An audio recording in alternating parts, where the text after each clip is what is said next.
Welcome, everyone. I believe it's the great Mark Twain that has been quoted over the years. No matter where you go in the world, there are only two types of people. People that talk about doing things and people that actually get out and do things. Congratulations. You're here supporting us. You're actually getting out and doing a thing. From the bottom of my heart, I thank each and every single one of you. With that being said, I've been asked to come out tonight and tell my story. Now, I could stand up here and rant and rave about how great and glorious it was for me to serve as an Army Ranger or a Special Forces team member or anything like that. I could rave of the wonders of having the archaeology professor big brain wife that I have. But that would not be the story that I want you to carry away from here tonight. My story is this. I look healthy now, and I'm so happy to be able to actually walk up here and speak to you all. This time last year, if you would have seen me, I'd be a very different person. You'd see me walking around on a cane. If you'd go back a year before that, chances are you would see my lovely wife pushing me around the VA hospital in a wheelchair. So at this point, you would ask why. And here's the big thing. I've had 2 fractured vertebrae, 3 ruptured discs in my low back, 3 ruptured discs in my mid-back. I've had my shoulders both dislocated.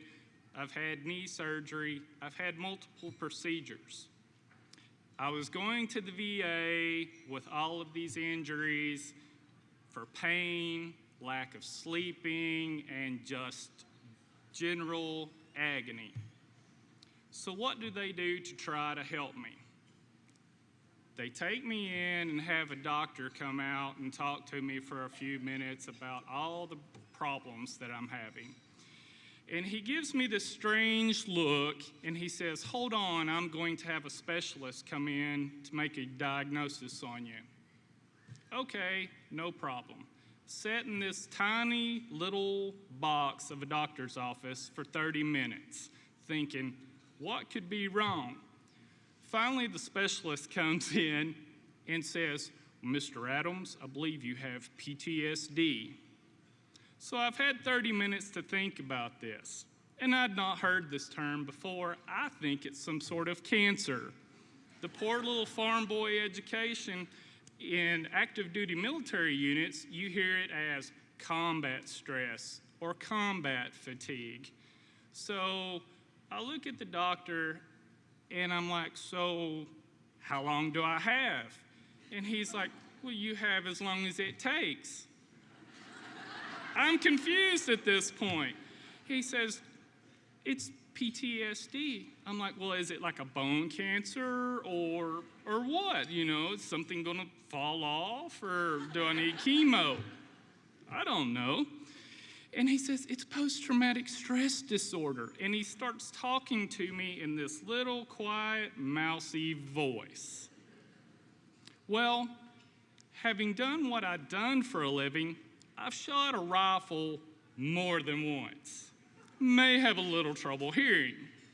I'm like, I'm sorry, can you speak up? Oh, I'm sorry, that's the anger coming out. We need to get you in to see a doctor. No, I'm just hard of hearing. I shot a rifle. What part of that do you not understand? So I start going from doctor to doctor, and they all look at me the same way of, oh, you're a broken toy. There's something wrong with you. There's something very, very wrong with you. Well, yeah, I got thrown out of an airplane into a tree. What part of that do you not understand? It's pretty simple math. So the more I go to these doctors, it becomes the same thing. I tell them, oh, I was injured. Oh, I was injured. Oh, I have pain. I have a boo-boo. Please help. And at the same time, I get these strange looks from different doctors. You know, it's the same old thing over and over again of, oh, it's the PTSD talking, oh, you're so scary. And they get quiet and mousy. So at this point, I'm a big guy. I start, kind of asking questions. More or less, it boils down to the VA has a specific way they treat veterans. Put you in a little tiny box, give you some meds, have a nice day. And it's a complete accident that I'm actually here. While doing this therapy, I thought, well, the doctors don't have answers. They can't tell me how I should feel about this. So I started kind of looking around. I had a friend that was in a group veterans class with me that raved about this glorious program, this great, great, great cure-all glorious plan. Well, to be honest, I thought he was full of crap. And basically, on a calling me out, oh, big bad Army Ranger, you can do it, I go out to the barn. And I walk around, I meet Denise and Lisa and the other gals out there. And the whole time I'm thinking, how is going for a pony ride going to help all of the crazy in my head? Honestly. Funny thing happens. Next week, I go back. I had a good time. Next week, I go back.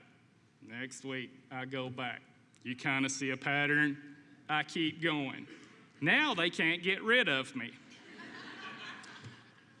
With Special Forces units, you get taught the finesse of going in and making semi-hostile takeovers. It's a pretty good skill I have. Unfortunately, I'm a victim of my own circumstance because I feel like I've went in and made a hostile takeover of the barn without firing a shot. So not only am I the barn minion, if you've been out, you see me riding around on my tractor making sure I have the grooming surface perfect for all my clients, Miss Mallory, of course, being one of them. I've continued to help work with other clients. So I thank each of you because now I have found this great, wonderful place that has actually helped me more than you can understand, and it has helped my family because I have been in a better place. It is truly, from the bottom of my heart, a great and wonderful thing.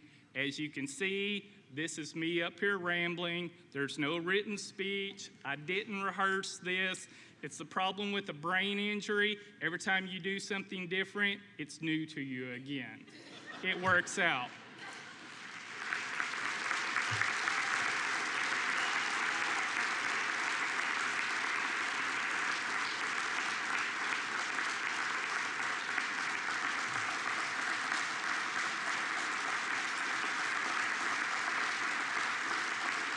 Thank you all very much.